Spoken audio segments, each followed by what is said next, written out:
A crueldade tem humano coração e tem tolerância humano rosto.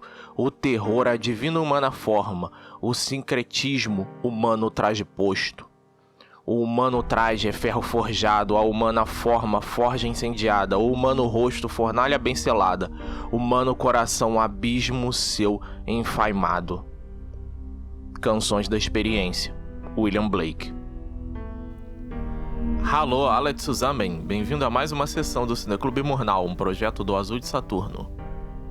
Olá a todos, eu sou Juliana Chaves, artista e cineasta. E eu sou Luiz Gustavo, artista visual, cineasta e professor. O filme de hoje é Nosferatu, Phantom der Nacht, ou, com o título oficial do Brasil, Nosferatu, Vampiro da Noite. Ele é um filme de 1979, que é uma coprodução da Alemanha Ocidental com a França, tem a duração de 1 hora e 47 minutos e é dirigido pelo Werner Herzog. Não sei falar esse nome direito.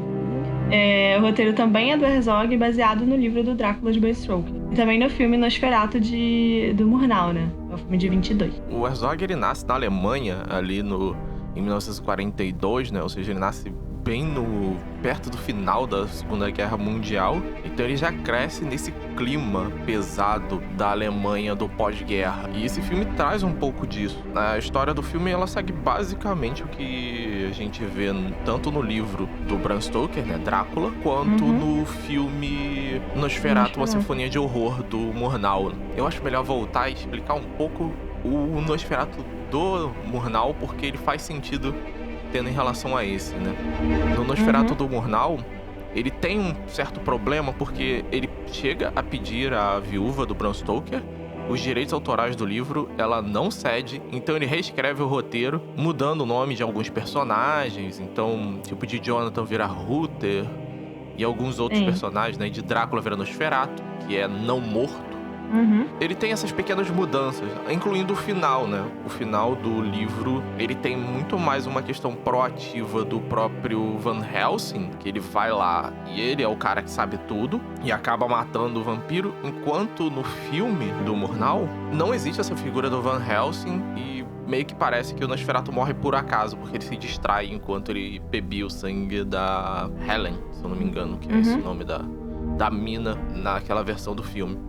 Só que ainda assim o filme ainda tinha muita coisa parecida com o livro. Logo, isso acaba levando a um processo e o filme é banido. O que sobreviveu hoje pra gente são cópias que ficaram escondidas e guardadas por pessoas que gostavam muito de cinema ou que tinham alguma cópia dela escondida em algum lugar, né? No caso da adaptação do Herzog, você já tem personagens com nomes semelhantes ao do livro. O Jonathan é Jonathan mesmo. Só que a mina muda, né? A mulher dele, ao invés de ser a Mina Harker, ela vira Lucy, que é o nome da amiga. Sim, mas a mina é a amiga lá casada com um cara que parece que é amigo dele, né? Eu não entendi qual foi dessa do Herzog de inverter o nome dela. Eu não sei, mas ele só gostava mais de Lúcia. Enfim, e também você tem já a figura do Van Helsing, apesar dele não ser necessariamente o cara que sabe tudo dos vampiros, na real ele é um doutor, né? E é um doutor que confia na ciência e não acredita, como diz ele, nessas superstições. O que traz uma força muito maior pro filme. Que você tira, no caso, a mina nesse filme, Lucy, desse papel de mulher submissa que tá lá só pra ser o objeto de desejo tanto do vampiro quanto do Jonathan, e ela passa a ser ativa, né? Ela é a heroína no final das contas do filme. Na verdade, como você falou quando a gente tava vendo o filme, ela sim começa nessa posição, mas no decorrer da trama, mais pro meio e pro final, ela toma essa posição na qual ela age mais, né? Sim. E acaba resolvendo todo o problema. Só que também tem outra questão que ela, desde o início, tá falando lá que, tipo, não, cara, não vai lá, vai dar bosta, que não sei o quê. E aí, tipo, ela tá sempre nessa posição de tentar avisar os outros do que tá acontecendo de errado, tanto pro Jonathan, tentando falar pra ele não ir lá atrás do Conde, lá vender a casa, porque ela tem um mau pressentimento, quanto quando ela descobre que o Nosferatu é um vampiro, né, que tem um vampiro por trás das coisas que estão acontecendo, tanto da peste que ele traz pra cidade, quanto do Jonathan tá doente, né? Na verdade, ele tá virando vampiro também. E aí ela começa a tentar avisar as pessoas da cidade que, cara, eu sei por que tá acontecendo isso, eu sei porque tem tanta gente morrendo, né? E ninguém dá ouvidos pra ela. Nem o próprio Van Helsing também, né? Tanto que depois ele se arrepende, né? Porque qual é a questão, né? O chefe do Jonathan Harker manda ele lá vender uma propriedade para esse conde excêntrico muito rico que mora nos Cárpatos, né, na Transilvânia. Uhum. Chegando lá, ele encontra esse conde, não sem antes ter diversos avisos de diversas pessoas, incluindo os ciganos que chegaram aí algumas vezes lá no castelo, falando pra ele não ir, porque era um lugar ruim.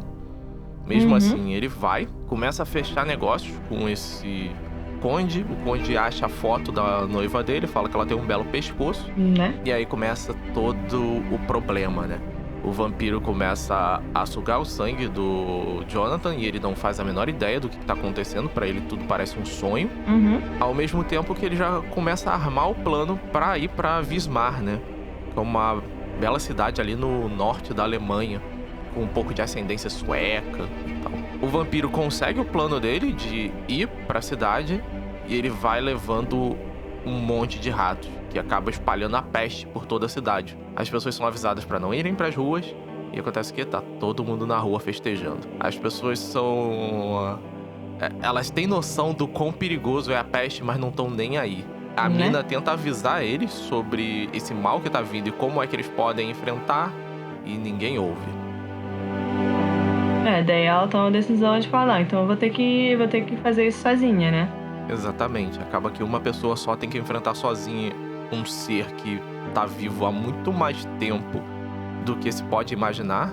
Há uma peste que tá dizimando a cidade inteira, né? Pelas ruas você só vê cadáveres, caixões e aquelas pessoas lá idiotas festejando. Exato. Esse filme tem um clima sombrio. Ele traz uma imagem daquela do leste europeu escuro, meio chuvoso, daquele clima de inverno. Porém, o filme, desde o início, mostra que é diferente. Você tem um plano das múmias, um plano bem longo, detalhando cada pedaço daqueles corpos já envelhecidos. Você percebe Diga-se de passagem, é um pouquinho perturbador, assim. Sim, você percebe cada reentrância da pele, cada pedaço ressecado. Nisso aí você já tem um panorama de tudo que vai ter no filme, de tudo que vai acontecer e da própria forma como ele vai dirigir o filme. O filme ele é conduzido num meio termo entre três coisas, né? Então seria exatamente o meio termo, né? Ele se divide em três frentes, assim. Que seria uma frente mais documental, no qual você tem imagens muito paradas e bem direcionadas, com o som bem naturalista. E principalmente quando ele tá mostrando o Jonathan indo até o castelo, né, lá do Drácula. Ele tem uma cara de documentário do National Geographic, assim. Exatamente. O segundo viés é um viés mais realista, no qual você tem algumas questões sociais sendo colocadas, a organização daquelas pessoas, a forma com que você tem o diálogo entre eles e as consequências reais dos atos. Por exemplo, a chegada da peste e o desmoronamento da sociedade. Esse é só um dos exemplos, né? Tem vários durante o filme. A Lucy vem falar, tipo, não, eu preciso falar com o prefeito. Ela fala, ele morreu. Eu quero falar com o conselho. Dissolveram. E no final, quando o Van Helsing mata o Nosferatu, depois da Lucy já ter basicamente feito o trabalho todo... Ele meio que só garante que ele vai ficar morto. Daí vem, tipo, alguém e fala, descobre, né, que ele matou por causa que o Jonathan cagueta ele. Daí o cara fala, não, tem que prender ele, né? Então leva ele pra polícia. Alguém vira, mas não tem polícia. Bota ele na prisão, mas tá vazio, tipo, não tem ninguém lá. Exatamente. Também que, tipo, todas essas instituições foram caindo, né? E o último viés seria essa questão mais surrealista. Que ele pega todos esses conceitos que ele mostrou de forma documental, que ele mostrou dessa forma realista, ele mostra de uma forma surreal. Então tem lá os burgueses, as pessoas ricas, fazendo um banquete no meio dos ratos. Viram, a gente já pegou a praga mesmo. E depois você tem a substituição dessas pessoas pelos ratos apenas, comendo na mesa. Então, o que é diferente aquela burguesia daqueles ratos que trazem a peste? Eu acho que nesse ponto também entram os planos que ele faz, que são baseados no filme original lá do Murnau, né? Tipo quando o Nosferatu aparece a primeira vez que a Lucy vê ele aparece pelo espelho, né? Ela só vê a sombra dele, porque ele não aparece no espelho. Afinal de contas, ele é um vampiro. E depois ele surge do lado dela, né? E essa coisa da sombra é como o Murnau mostra, né? Sim, no Nosferatu original. Enquanto o Nosferatu original ele tem vários momentos que usa efeitos especiais, usam truques de câmera para poder mostrar determinadas coisas, esse filme é muito mais contido no uso.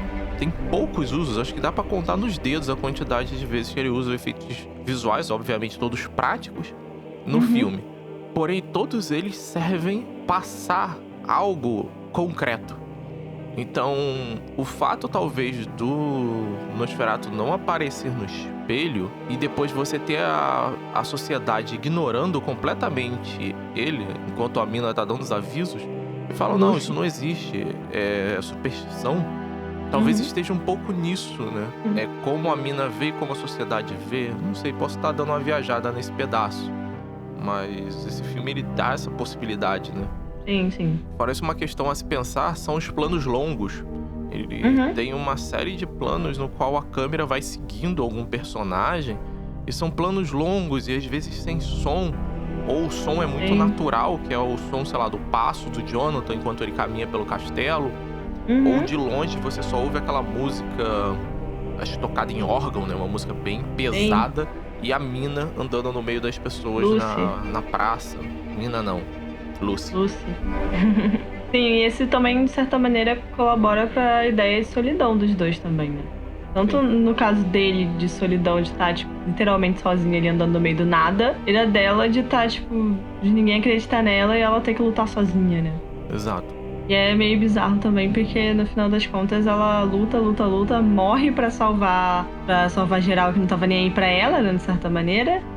E no final das contas não adianta porcaria nenhuma porque o Jonathan virou outro Nosferatu, né? Exatamente.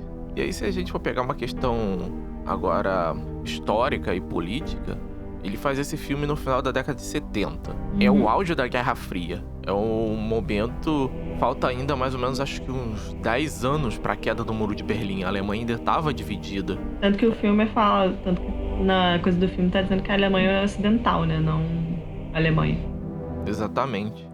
E se a gente for pegar a Segunda Guerra Mundial, quando ela acontece, no final dela, o nazismo já estava praticamente esmagado. A Alemanha já não era praticamente nada. Mas as marchas continuam em direção a Berlim, não mais para parar o avanço nazista, mas sim para conter um lado, conter o avanço do outro, né? Por isso que a Alemanha ela é dividida. Ela é dividida numa metade para a União Soviética e a outra metade é dividida entre França, Inglaterra e Estados Unidos.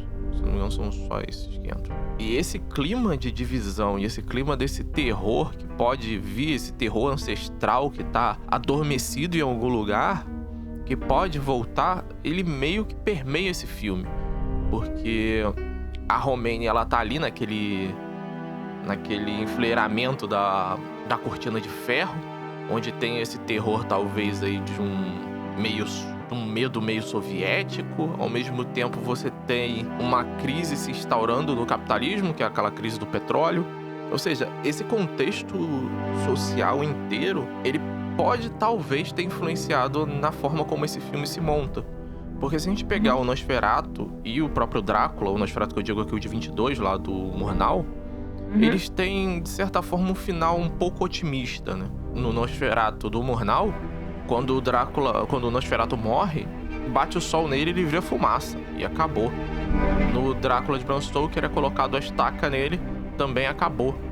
Nesse, o vampiro, quando ele olha pro sol, né, esse Drácula, o sol cega ele, e ele não vira pó, ele não queima. Ele envenena, cai no né? chão e se contorce como um rato envenenado. É uma cena muito forte, assim. Tanto que o Van Helsing tem que ir lá e terminar de matar ele, né? Jogando a clássica história da estaca no coração, né? Isso. Pra garantir que aquele mal antigo tá realmente morto, né? Só que a gente falou, né? O Jonathan cagueta ele antes do Nosferatu ter tempo de do Van Helsing ter tempo de acabar com ele, né? Eu nem sei se o Van Helsing se tocou que o coisa era vampiro, né? Porque ele tá lá preso no cantinho, porque a Lucy prendeu ele com as hostias ali no cantinho. Mas no final das contas ele consegue fugir, né? Então aquele mal tá ali presente ainda. A gente pode ter essa noção desse mal ressurgindo, talvez como um reflexo da época, e a gente pode talvez olhar pra hoje. Mas a questão do filme em si ela tá muito centrada nesses 3 pilares que a gente comentou no início, né? Uma representação naturalista, que é quase um documentário do Discovery Channel, ao mesmo tempo com uma questão realista falando sobre a estrutura da sociedade, e esse aqui é surrealista para poder tentar juntar tudo isso num maior simbólico, para que a gente consiga compreender e digerir aquilo. A gente tem muito que tirar desse filme como lição e até mesmo como técnica de condução de narrativa. Porque ele é um filme parado, ele é um filme onde tem pouca ação, um filme, sei lá, você tá acostumado com um filme de vampiro, o cinema Blade. contemporâneo nos acostumou a um filme de vampiro cheio de efeitos especiais, vampiro pulando, voando, sei lá, fazendo um monte de coisa, virando morcego, virando lobo, virando, sei lá, o que ele quiser. Enquanto nesse filme é tudo muito contido. Sim. Mas sem nunca diminuir essa força e essa presença desse ser. Sim, inclusive, voltando ao surrealismo que você falou, você tem o morcego, sim. Mas ele tá ali muito mais como um símbolo do que literalmente o Nosferatu virando morcego, né? Isso. A tal ponto que ele tá mais ligado aos ratos, fisicamente, do que ao morcego. Todas as vezes que o plano do morcego aparece, né, como o plano de um morcego voando, parece até uma viragem de azul. Eu não sei nem se aquele plano é colorido mesmo, ou se ele é coisa, sabe? Aparece. Esse plano sempre aparece antes de alguma coisa, tipo, ruim acontecer, sabe? Ou antes da coisa ficar mais pesada. Então meio que parece que ele funciona como, mais ou menos como um presságio, né? Um mau presságio dentro da narrativa. Principalmente se você leva em consideração no início que a Lucy sonha, né? Meio que parece que esse morcego tava dentro do sonho dela também. Isso. Fazia parte do sonho dela. E ela acorda falando, não, eu tive... Isso é uma presságio, não sei o quê. Então também funciona muito mais, né, dessa maneira, né? Que realmente como, tipo, ele é um morcego. Tem um morcego voando ali. Ele é um filme de horror, né? Diferente dos filmes de terror, que normalmente tentam te dar o susto pela imagem e pelo que é mostrado, o filme de horror, ele tenta fazer com que esse medo e esse sentimento de que existe esse mal ancestral, ele nasça dentro de você e saia de você para o filme. Ou seja, ele tá muito mais focado em te causar sensações, em tentar acionar pontos da sua psique e do seu imaginário, do que realmente te mostrar uma cena com um balde de sangue ou mais. Ele tá mais preocupado em fazer com que o terror venha de você. Logo, ele é inescapável. E a atuação é um ponto à parte, né? O ator que interpreta o Drácula, né? O Klaus, é fantástico. Aquela interpretação dele, aquele ser contido, que fala sussurrando, né? Ele parece muito magro e muito pequeno, mas quando ele precisa abrir, esticar os ombros, ele vira uma sombra, né? Monolítica. Assim como o Jonathan Harker, interpretado pelo saudoso Bruno Ganz. Que acho que a maior parte das pessoas deve conhecê-lo porque ele interpreta o Hitler no filme A Queda. Mas ele tem atuações magistrais antes e até depois daquele filme também. Por isso a Isabelle, que faz a Lucy. Eu não lembro de ter visto ela em nenhum outro filme, porém ela traz uma presença que eu tava falando, né? Que ela parece feita de mármore. Aquela pessoa que eu sei que eu tenho que fazer, eu vou fazer aquilo.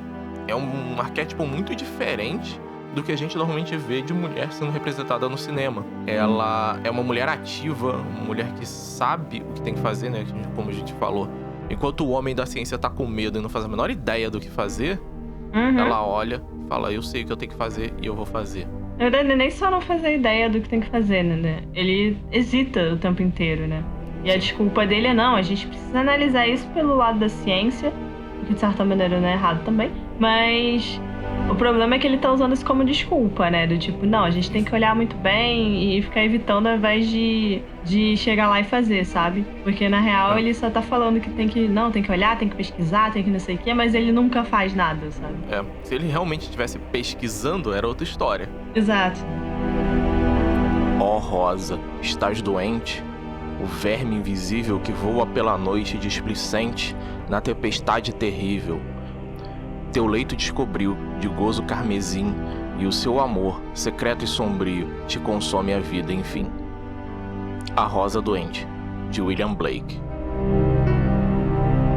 Mas esse é um filme muito bom. Como você falou, é um filme lento, de certa maneira, se você comparar com um filme de vampiro que a gente tá acostumado hoje, né? Uhum. Mas é um filme que tem um ritmo muito legal, assim, dentro da narrativa. Sim. Talvez diferente, como eu falei, né? Diferente do que a gente tá acostumado, mas não quer dizer que é ruim. Fica aí a indicação do filme. Pra quem gosta de filme de terror, tá aí uma indicação mais do que perfeita. Mas pra quem gosta de um filme que seja focado no drama e desenvolvimento de personagem, também tá aí. Sim. Ele é um filme de horror, mas ele não fica apelando pra sustos baratos e nem pra te deixar em estado de medo. O foco dele é muito mais te deixar pensativo, né? Você ficar refletindo depois que acaba o filme. Sim, sim. Então é isso. Até a próxima. Vai ter aí mais um spoiler do nosso próximo filme. E então, até semana que vem. Tchau, tchau. Valeu, pessoal. Tchau.